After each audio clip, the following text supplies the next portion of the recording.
When I was a kid, I used to think that pork chops and karate chops were the same thing. I thought they were both pork chops. And because my grandmother thought it was cute, and because they were my favorite, she let me keep doing it. Not really a big deal. One day, before I realized fat kids are not designed to climb trees, I fell out of a tree and bruised the right side of my body. I didn't want to tell my grandmother about it because I was scared I'd get in trouble for playing somewhere I shouldn't have been. A few days later, the gym teacher noticed the bruise and I got sent to the principal's office. From there, I was sent to another small room with a really nice lady who asked me all kinds of questions about my life at home. I saw no reason to lie. As far as I was concerned, life was pretty good. I told her whenever I'm sad, my grandmother gives me karate chops. This led to a full-scale investigation, and I was removed from the house for 3 days until they finally decided to ask how I got the bruises. News of this silly little story quickly spread through the school, and I earned my first nickname, Pork Chop. To this day, I hate pork chops.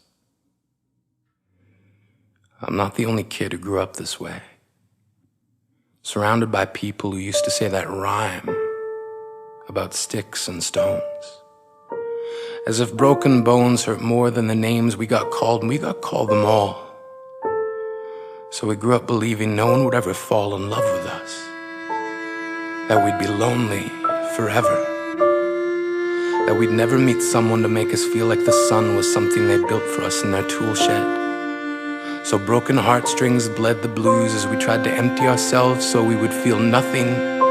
Don't tell me that hurts less than a broken bone, that an ingrown life is something surgeons can cut away, that there's no way for it to metastasize. It does.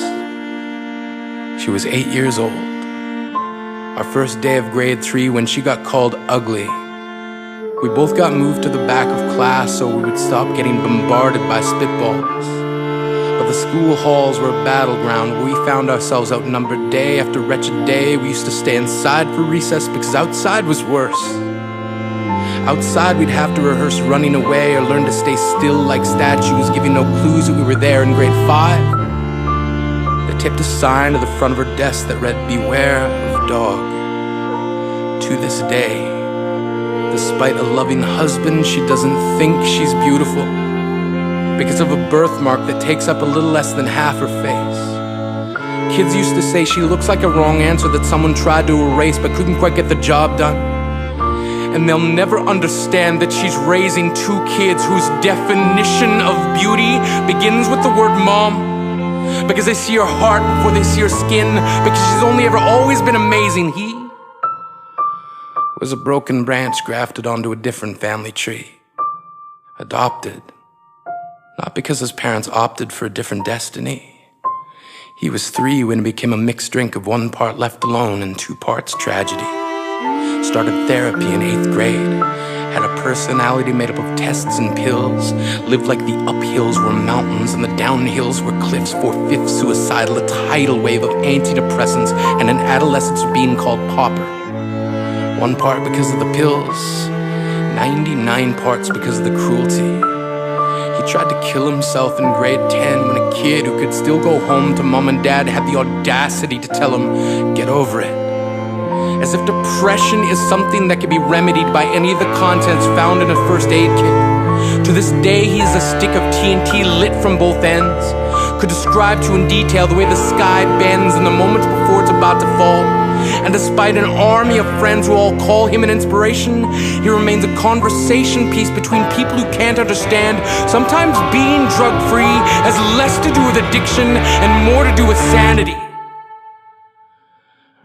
We weren't the only kids who grew up this way. To this day, kids are still being called names. The classics were "Hey Stupid," "Hey Spaz." Seems like every school has an arsenal of names getting updated every year.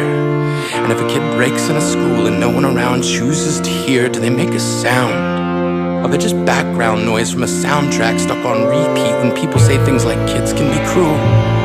Every school was a big top circus tent, and the pecking order went from acrobats to lion tamers, from clowns to carnies. All of these miles ahead of who we were freaks. lobster-clawed boys and bearded ladies, oddities juggling depression and loneliness, playing solitaire, spinning the bottle, trying to kiss the wounded parts of ourselves and heal. But at night, while the others slept, we kept walking the tightrope. It was practice, and yes, some of us fell. But I want to tell them that all of this is just debris left over when we finally decide to smash all the things we thought we used to be. And if you can't see anything beautiful about yourself, get a better mirror. Look a little closer. Stare a little longer.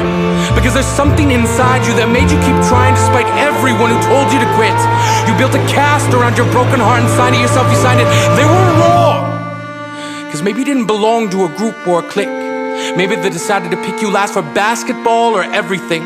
Maybe you used to bring bruises and broken teeth to show and tell but never told. Because how can you hold your ground if everyone around you wants to bury you beneath it? You have to believe that they were wrong. They have to be wrong. Why else would we still be here? We grew up learning to cheer on the underdog because we see ourselves in them. We stem from a root planted in the belief that we are not what we were called. We are not abandoned cars stalled out and sitting empty on some highway. And if in some way we are, don't worry. We only got out to walk and get gas. We are graduating members from the class of We Made It. Not the faded echoes of voices crying out names will never hurt me. Of course, they did. But our lives will only ever always continue to be a balancing act that has less to do with pain and more to do with beauty.